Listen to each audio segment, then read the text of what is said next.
Shalom, salam damai sejahtera di dalam kasih Tuhan. Jumpa kembali di Pagi Menyapa. Kali ini bersama saya, Pendeta Lukas Eko Sukoco, Pendeta Emeritus dari GKJ Purworejo. Nah, kita bersama-sama akan belajar satu tema yang penting, yaitu memiliki pikiran Kristus. Memiliki pikiran Kristus. Diambil dari bacaan Filipi 2 ayat 5. Filipi 2 ayat 5 yang demikian firman Tuhan. Hendaklah kamu dalam hidupmu bersama menaruh pikiran dan perasaan yang terdapat juga dalam Kristus Yesus. Saya ulangi. Filipi 2 ayat 5. Hendaklah kamu dalam hidupmu bersama menaruh pikiran dan perasaan yang terdapat juga dalam Kristus Yesus. Ibu, bapak, dan saudara yang terkasih di dalam Tuhan. Ada satu buku, judulnya Keajaiban Kekuatan Pikiran, ditulis oleh Joseph Murphy PhD.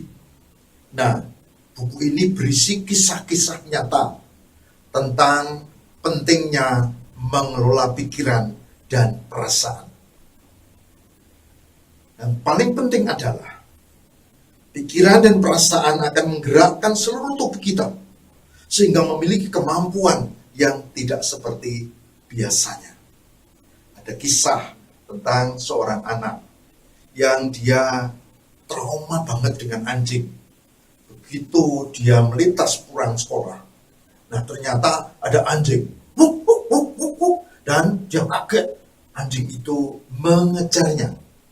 Dan karena dia trauma, dulu pernah digigit, maka dia sudah tahu itu bahaya, maka dia lari. Dan anak ini lari kencang banget. Anjingnya juga mengejar terus. Dia makin kencang, anjingnya makin kencang juga. Dan ada pagar yang kira-kira 1,5 meter. Tapi anak yang masih SD itu, saking takutnya, dia punya pikiran jangan sampai digigit anjing itu. Jangan sampai nanti dia kesakitan lagi kayak dulu. Maka tanpa disadari, perasaannya takut, pikirannya tertuju bagaimana selamat. Dan dia lari, lalu dia lompat itu pagar 1,5 meter. Bisa. Dan orang heran.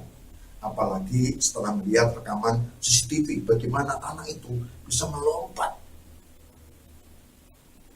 Nah, kalau suruh ulang, dia tentu belum tentu bisa ya. Karena apa? Karena pikiran dan perasaannya beda. Tadi pikiran yang takut, perasaan terancam, membuat dia bisa lompat di pagar itu. Ibu, bapak, dan saudara, Rasul Paulus mengajak kita untuk mengasah supaya kita punya pikiran dan perasaan seperti Kristus. Di Filipi 2 ayat 5 tadi.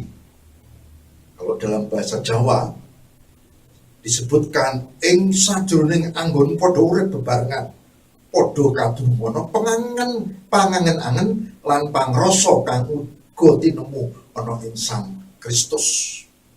Hendaklah kamu dalam hidupmu bersama menaruh pikiran dan perasaan yang terdapat juga dalam Kristus Yesus. Apa maksudnya? Kristus datang untuk menolong. Dia tidak egois. Kristus hadir di dunia dalam kesederhanaan. Meskipun dia adalah bukan seperti kita, orang biasa. Tapi dia hadir dalam kesederhanaan. Lalu, Kristus juga melayani tanpa pilih-pilih, tanpa membeda-bedakan orang. Dari bangsa apapun. Tidak pernah Kristus memilah, kamu orang yang beriman, kamu kafir. Tidak pernah. Kristus menolong semua orang. Maka orang Kristen tidak diizinkan untuk memilah-milah apalagi mengkafir-kafirkan orang. Nah, hidup seperti perasaan dan pikiran yang terdapat dalam Kristus berarti penuh pengorbanan, penuh kasih, dan tidak membeda-bedakan orang. Dan yang paling penting, ada ketulusan di sana. Dan tentu ada relasi dengan Tuhan. Saya berharap lewat bacaan Filipi 2 ayat 5 ini, sebagai orang beriman, kita belajar seperti Kristus. Mari kita hidup seperti Dia yang sungguh-sungguh dalam kasih kepada sesama, yang memperhatikan, yang tidak membeda-bedakan orang, dan merengkuh dalam cinta kasih. Kalau itu dilakukan, berarti saudara dan saya, perasaan dan pikiran kita seperti Kristus.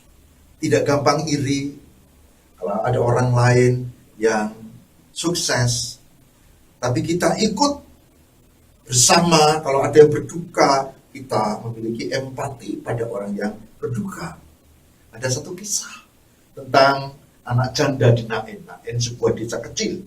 Dan Yesus melintas, lalu ada orang yang gotong itu orang mati, mereka sambil menangis.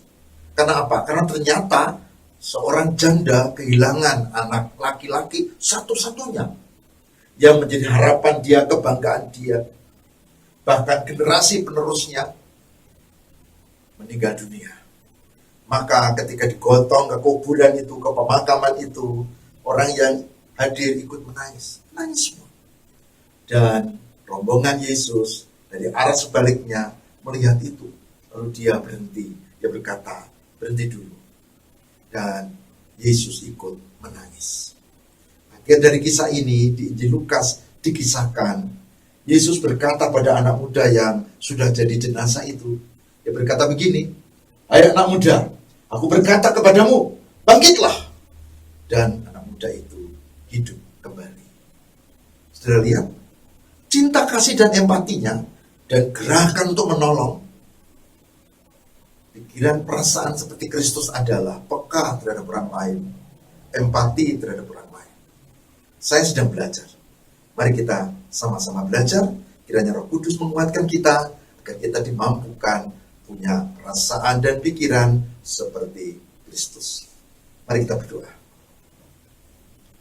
Tuhan yang maha baik, yang penuh kasih, berkatilah kami untuk mampu dan punya perasaan dan pikiran seperti Kristus, yang penuh dengan cinta kasih, empati, bahkan tidak membeda-bedakan orang. Kami memohon berkat-Mu ya Roh Kudus, tuntun dan sertai, supaya kami mampu mendengar, mengetahui dan melakukan firman Tuhan. Memiliki perasaan dan pikiran seperti Kristus dalam hidup sehari-hari, membuat kami menjadi sarana berkat bagi orang-orang di sekitar kami. Terima kasih ya Tuhan. Berkatilah seluruh pendengar pagi menyapa ini. Dan kami semua, kami mohon, kabulkanlah. Demi Kristus pengantara kami. Haleluya. Amin.